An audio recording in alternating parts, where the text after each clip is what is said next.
para kahit mag-swimming ka, pag ahon mo, sirena ka pa din, di ba? Hey guys, it's me again, Mia, and welcome back to my channel. But if it's your first time to come here on this channel, I encourage you to click the subscribe button down below, and of course, do not forget to click the tiny bell button for you to be notified every time that I upload a video here on this channel.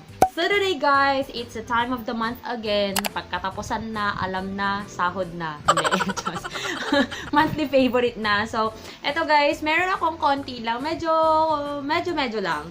Sakto lang naman sa mga na-try ko for this month. And meron yung mga nag-stay ko pa din na favorite ko from the last month or from mga bumalik na favorite ko nung mga nakaraan na buwan. So if you're excited to see what are my favorite products here, please keep on watching. Okay guys, start tayo sa mga skincare products muna. And the first one here is this 3-in-1 Bentonite Clay from Precious Skincare Cosmetics. Ayan guys.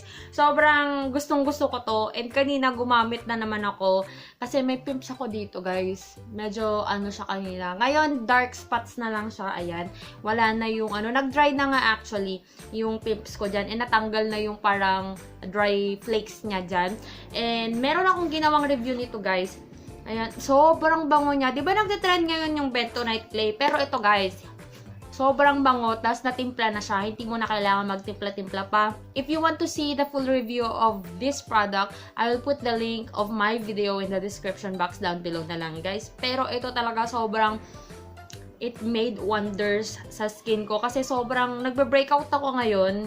Dahil sa mga pagpupuyat natin, ayan. Yun guys, so 200 pesos lang to na 100 grams na siya. Sobrang sulit na sulit.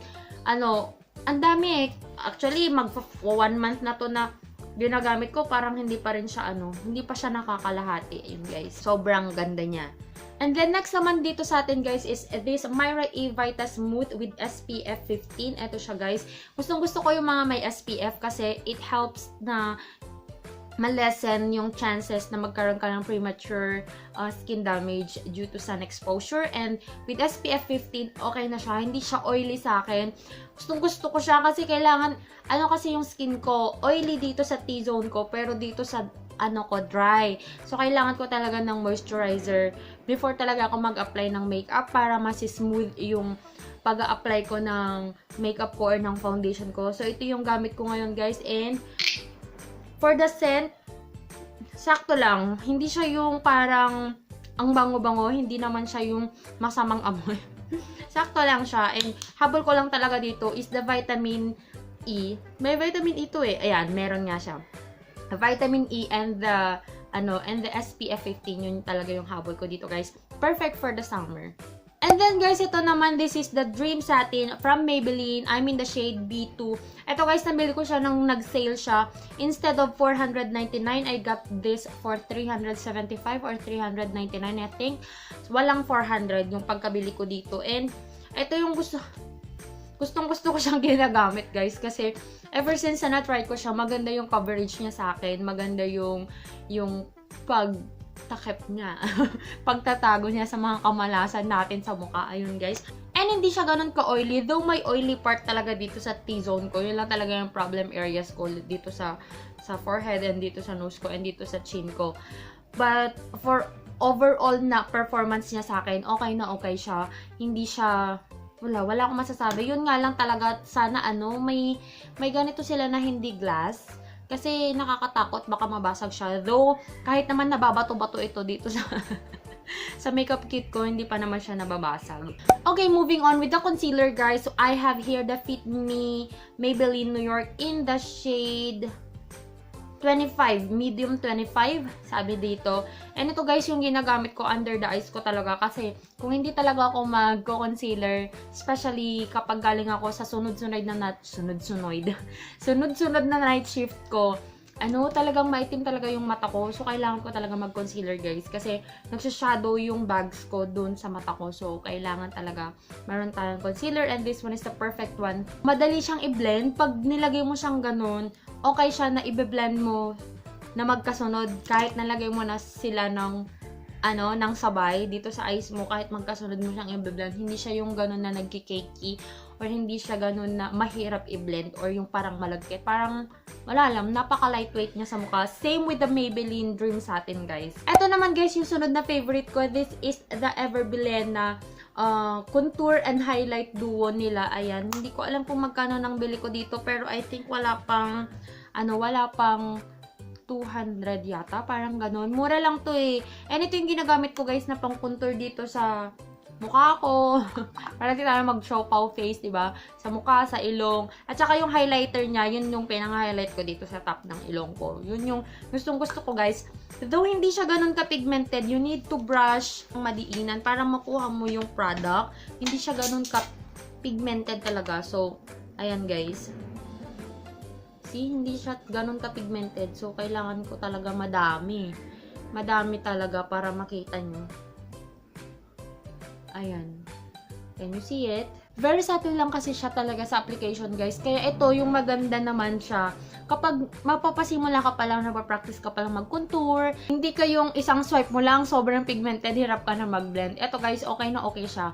Lalo na kapag may foundation na yun, dumidikit na dun yung, yung pigment niya. Next naman, guys, is this one. This is the highlighter from Ever Bilena. Ayan, guys. May gulay. And it is in the shade Candlelight. Ayan. Sobrang, ito yung favorite ko, guys. Ito yung gamit ko ngayon. O, diba? Mula nung na-try ko to, mula nung na-try kong gamitin to, grabe, hindi na ako, non-stop na ako. Every time na magme-makeup ako, dapat naka-highlights na ako talaga. Wala lang, parang ang dewy ng mukha, parang ang fresh mo lagi, ganun. So, sobrang gustong-gusto ko siya, guys. And yung intro price niya is only 199. So, it's still available on Watsons in 199 pesos. Pero, kapag sa susunod na mga price na niya, it will be 299 na, guys. So, punta na kayo ngayon kung gusto niyo siyang matry na gamitin. Move on naman tayo, guys, sa ginagamit ko sa aking lashes. This is the Nichido na eyelash curler. Ito siya, guys. And di ko alam kung magkano yung bili ko dito. Less than 200 lang ata to. Sobrang mura lang nito, guys. And ever since, ito na yung ginagamit ko. Kasi dati, ayoko talaga na nagka-curl. Kasi most of the curlers na na-try ko, parang feeling ko matatanggal yung eyelashes ko, masakit, ganun. But with this one, guys, isang curl mo lang, magka-curl na yung lashes mo. Hindi nga, no joke. Kasi talagang, ito yung ginagamit ko, guys, sa mga lashes ko. Ayan. Talagang naku-curl niya. So, kahit hindi ka mahilig mag-mascara, it makes a big difference kapag magka-curl ka ng lashes mo. So, ngayon, hindi na ako talaga nag-mascara na hindi ako nagka-curl kasi hindi na siya masakit. Hindi na feeling mabubunot yung eyelashes ko. So, go na go ako dito, guys. And guys, meron naman ako dito eyeshadow from Ever Bilena. Parang sponsored to ng Ever Bilena, but don't worry, it is not sponsored by Ever Bilena, guys. How I wish. Eto, guys, ito yung pink nila na eyeshadow, like that. And yung gustong-gusto ko dito, guys, ito. 1, 2, 3. Etong tatlo na to, okay na ako. Ito lang yung halos nabawasan, di ba?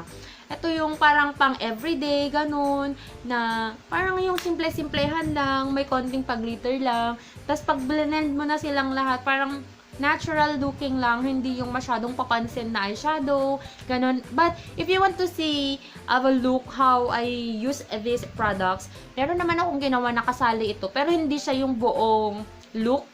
Yeah, I made one look na buong ito, tapos meron din yung isa nakasali lang ito. So, I will put the two videos in the description box na lang, guys. Sobrang mura lang din nito, guys. Parang, di ko alam kung 200 something lang ata to. Sobrang mura lang kasi ng Ever Bilena, guys. And kapag nagsisimula ka pa lang, or kahit hindi ka nagsisimula, kung nagtitipid ka, ganun, go for this one. Pang everyday na siya. Okay na okay siya. Pang office, pang school, pang work, ganun. Actually, kahit nag-duty ako, nakaganto ako eh. For the last part of this video naman, guys, meron tayo dito na mga lip products. Ayan, meron tayong 4 na products po dito. The first one here is this NYX Soft Matte Lip Cream. Ayan, this is the NYX Soft Lip Cream and it's in the shade Addis Ababa. And ito, guys, ito yung gamit ko ngayon sa lips ko. Medyo, medyo nakaka-dry lang ng lips. Pero okay lang kasi maganda yung shade niya. Gustong-gusto ko to. Mula nung na-try ko to. Kasi hindi ko to masyadong ginagamit. Pero sabi ko, gamitin ko nga lahat ng lipstick ko ngayon. Kasi hindi ko nga sila nagagamit. Kasi nag-stick ako sa mga lip tints ko, ganyan. Sabi ko, gamitin ko nga. And true enough, na in love na naman ako sa kanya.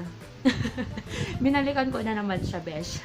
So, gustong-gusto ko to sa mga nagtatanong din sa makeup look ko na ginawa ko na graduation look. Eto guys, Addis Ababa yung ginamit ko doon. Meron po tayo dito dalawa na lip tint. And of course, guys, kung nanonood kayo ng vlog ko, ito hindi to talaga nawawala sa vlog ko. This is the Precious Skincare Cosmetics in the shade Prettylicious in the flavor na strawberry. And then, eto guys, ito yung malakas makapagpa-fresh look. Ito yung talagang kapag nag-lip tint ka ng ganito, parang ang fresh mo, ganon. Ito naman guys, ito yung malakas na medyo pang kontrabida, ganyan. This is in the shade Sweet Love. Pero kapag swatch mo na siya, kapag sa lips mo na siya, parang ano, parang yung mga nude color ng ano, Maybelline. Ayan guys. Ganyan siya, o diba? Parang yung mga nude color ng Maybelline talaga. Kaya, maganda din siyang pang blush. Kasi, ano, pag blend mo kasi siya, parang yung mga drunk blush lang, mga ganun lang. Eto. And then, yung Prettylicious naman nila, guys, swatch ko na lang din.